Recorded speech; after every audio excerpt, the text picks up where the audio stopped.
Salam, Zehin Pod olaraq təqdim etdiyimiz bu söhbətimizdə sizinlə çox maraqlı bir dünyaya səyahət edəcəyik. Əhməd Arslanın İlk Çağ Fəlsəfə Tarixi seriyasının 5-ci cildinə, yəni Platinos, Yeni Platonçuluq və Erkən Xristiyan fəlsəfəsinə fokuslanacağıq.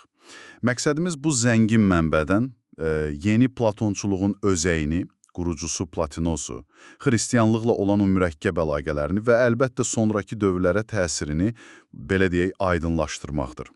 Bəli, çox əhatəli və əslində çox təsirli bir dövrdən danışırıq. Yunan fəlsəfəsi ilə yeni formalaşan dini düşüncələrin bir-birinə qarışdığı, bir-birini formalaşdırdığı bir zaman kəsiyi. Gəlin elə başlayaq yeni Platonçuluğun özündən. Bu nə idi ümumiyyətlə? W.R. Inge deyir ki, bu Platonçuluğun zirvəsidir. Bu çox güclü bir tərifdir əslində və boşuna deyilməyib. Çünki təsiri, baxın, təkcə fəlsəfədə qalmayıb. Düzdür. Ədəbiyyatda, incəsənətdə, hətta Yəhudilik, Xristiyanlıq, İslam kimi böyük dinlərdə də dərin izlər buraxıb. Təsəvvür edin, Farabi, İbn Sina kimi, yəni İslam fəlsəfəsinin sütunları sayılan adlar yeni Platoncu təsirlər daşıyır. Bu az şey deyil. Bəs niyə məhz bu dövrdə, eramızın 3-cü əsrində belə bir fəlsəfə ortaya çıxır? O dövrün ab-havası necə idi? Bax, bu çox önəmli məqamdır. Kontekstdə anlamaq lazımdır. Roma imperiyası üçün, deməli, çox ağır bir vaxt idi. Siyasi qeyri-sabitlik baş alıb gedirdi, imperatorlar tez-tez dəyişirdi. İqtisadiyyatda yəqin ki, yaxşı vəziyyətdə deyildi. Heç değildi. İqtisadi böhranlar, üstəlik kütləvi epidemiyalar. Yəni, insanlar həqiqətən də çətin vəziyyətdə idilər. Və belə olanda nə olur? İnsanlar ictimai həyatdan, politikadan üz döndərirlər. Daha çox fərdi məsələlərə, qurtuluşa yönəlirlər, eləmi? Tamamilə hamı bir müftərbi qurtuluş axtarışındaydı və bu qurtuluşda çox vaxt insanın öz gücü ilə deyil, kənardan gələn bir qüvvədə, bir xilaskarda axtarılırdı. Bu həm fəlsəfəyə, həm də dinə çox güclü təsir etdi.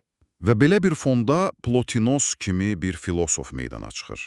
Əhməd Arslan onu Platonu və Aristoteldən sonra gec Yunan düşüncəsinin ən orijinal dühalarından biri kimi təqdim edir. Həqiqətən də elədi, unikal bir fiqurdur.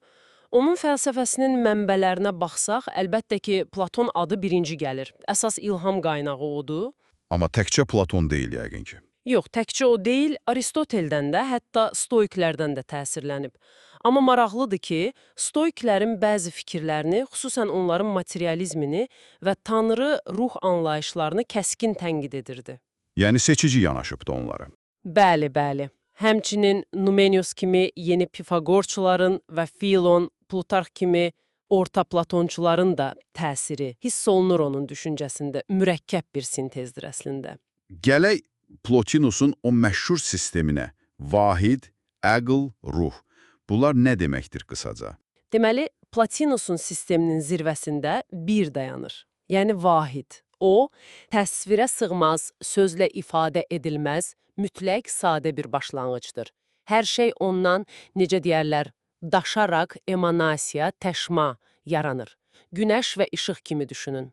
Aha, çox maraqlı bənzətmədir. Bəs sonra? Vahiddən ilk emanasiya əqldır, yəni nous. Bu, Platonun ideyalar aləmini, o əbədi formaları özündə saxlayan saf zəkadır. Əql öz-özünü düşünür. İkinci səviyyə budur deməli. Bəli. Üçüncü hipostaz, yəni səviyyə isə ruhdur. Ruh, o əqlin anlaşılan ideal dünyası ilə bizim yaşadığımız bu hiss edilən maddi dünya arasında bir körpü rolunu oynayır. Həm yuxarıya, həm aşağıya baxır sanki. Ən aşağıda nə var? İerarxiyanın ən alt qatında maddə dayanır. Amma burada incə bir məqam var. Plotinos, bəzi gnostiklər kimi, maddəli özlüyündə pis, şər hesab etmir. Daha çox onu formasızlıq, nizamdan məhrumluq, bir növ çatışmazlıq kimi görür. Yəni, şər bir şeyin öz təbiətindən gəlmir, onun vahiddən uzaqlaşması ilə bağlıdır. Bu, gnostiklərin o qüsurlu yaradılış, pis demiurg fikrindən fərqlənir deməli. Tamamilə fərqlənir. Və bu fərq sonraki fəlsəfə və ilahiyyat üçün çox önəmli olacaq. İndi gələk başqa bir maraqlı məqama. Yeni Platonçuluqla eyni dövrdə güclənən xristiyanlıq arasında münasibətlər necə idi? Bir-birinə təsir edirdilərmi? Əlbəttə, həm də necə. Bu, çox dinamik, iki tərəfli bir proses olub. Bir tərəfdən Clemens, Origen, xüsusilə də Müqəddəs Avqustin kimi böyük xristian mütəfəkkirləri yeni platonçuluqdan çox şey götürüblər. Məsələn, hansı mövzularda? Məsələn, Tanrının mahiyyəti, ruhun təbiəti, həqiqətə necə çatmaq olar kimi məsələlərdə platonçu və yeni platonçu ideyalar onlara çox kömək edib. Amma bir fərqlə. Fərq nə idi? Əsas fərq o idi ki, xristian mütəfəkkirləri, məsələn, Avqustinin timsalında bunu aydın görürük, fəlsəfəni daha çox ilahiyyatın, yəni xristian inancının əsaslandırılması, izah edilməsi üçün bir vasitə kimi görürdülər. Fəlsəfə, belə deyək, ilahiyyatın xidmətində idi. Aydındır. Bəs əks tərəf, yeni platonçular xristianlığa necə baxırdı? Onlar da xristianlığın bəzi təməl inanclarını tənqid edirdilər. Məsələn, Tanrının insan olub əzab çəkməsi fikri onlara çox yad idi. Möcüzələr, ruhun Tanrı tərəfindən yaradılması fikri, çünki onlar ruhu təbiətən əbədi sayırdılar, qəbul edilməz idi. Ən çox da deyəsən bədənin dirilməsi inancına qarşı çıxırdılar. Bəli, xüsusilə Platonosun tələbəsi Porfilios bu mövzuda çox sərt idi. Bədənin dirilməsi fikri Yunan fəlsəfi ənənəsinə, ruhun bədəndən qurtulma idealına tamamilə zidd idi onlar üçün. Və bu tənqidlər, bu mübahisələr dediyim kimi əsrlərcə davam etdi. Hətta İslam fəlsəfəsinə qədər uzandı deyəsən? Bəli, Fərabi və İbn Sina kimi filosoflarda, məsələn, cismani dirilmə məsələsində oxşar tənqidi mövqe tutmuşdular. Sonradan İmam Qəzəli filosofların təksibi əsərində məhz bu məqamlara görə onları tənqid etdi. Görürsünüz necə bir zəncirvari təsirdir. Platonosdan sonra bu fəlsəfə necə inkişaf etdi? Kimlər oldu əsas davamçılar? Platonosun ən məşhur tələbəsi və onun əsərlərini Eniyadlar redakt edən Porfirios idi. O, qurtuluş üçün əsasən fəlsəfənin, intellektual yolun vacibliyini vurğuluyurdu. Amma bu yol daha çox elita üçün idi. Bəs sonra? Sonra İamblixos gəlir, o fərqli bir istiqamətə yönəldi. Saf fəlsəfə ilə yanaşı dini rituallara, ayinlərə, yəni teurgiyaya böyük önəm verdi. O düşünürdü ki, tanrısal aləmlə əlaqə qurmaq üçün təkcə düşünmək yox, xüsusi ayinlər icra etmək də lazımdır. Həmçinin hipostazlar sistemini daha da təfərrüatlandırdı, aralıq varlıqlar əlavə etdi. Daha mistik bir yanaşma kimi səslənir. Bəli, daha çox mistik və ritualistik bir hal aldı. Və nəhayət Proklosdan danışmaq lazımdır. O, yeni platonçuluğu demək olar ki, həndəsi bir sistem kimi çox detallı məntiqi ardıcıllıqla qurdu. Onun ilahiyyatın elementləri əsəri orta əsrlər üçün çox təsirli bir mənbə oldu. Bayaq adlarını çəkdiyimiz erkən xristian mütəfəkkirlərindən bir netəsini də biraz açaq bəlkə. Filon kim idi məsələn? Yunan fəlsəfəsini, xüsusən Platonu uzlaşdırmaq idi. Bunun üçün də əsasən allegorik təfsir metodundan istifadə edirdi. Logos anlayışını fərqli şərh edirdi. Origen də deyəsən çox mübahisəli bir fiqur olub. Bəli, Origen çox böyük bir ilahiyyatçı və filosof idi. O, xristian düşüncəsini Yunan fəlsəfəsi, xüsusən platonçuluq və storiklik konsepsiyalarına, məsələn, logos, ruhların öncədən mövcudluğu, hətta sonda hamının xilas olacağı apokatastasis fikri sistemli şəkildə birləşdirməyə çalışan ilk böyük cəhdlərdən birini etmişdi, amma bəzi fikirləri sonradan kilsə tərəfindən heretik, yəni küfür sayıldı. Kapadokiyalı atalar var idi birdən. Hə, böyük Basilios kimi Kapadokiyalı atalar üçlük təliminin formalaşmasında çox mühüm rol oynadılar.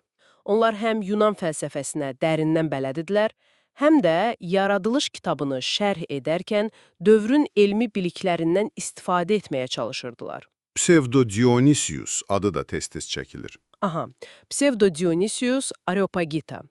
Kimliyi tam bəlli olmasa da, onun əsərləri, xüsusən mistik ilahiyyatı, Tanrını bilməyin pozitiv, katafatik, negativ, apofatik və üstün hiperfatik yolları haqqındakı təlimi orta əsr xristian mistisizminə, Bonaventura, Akvinalı Foma, Meister Eckhart kimi inanılmaz dərəcədə güclü təsir göstərdi. Və nəhayət Boetius, son Roma filosofu. Bəli, Boetius çox vacib bir körpü figurudur.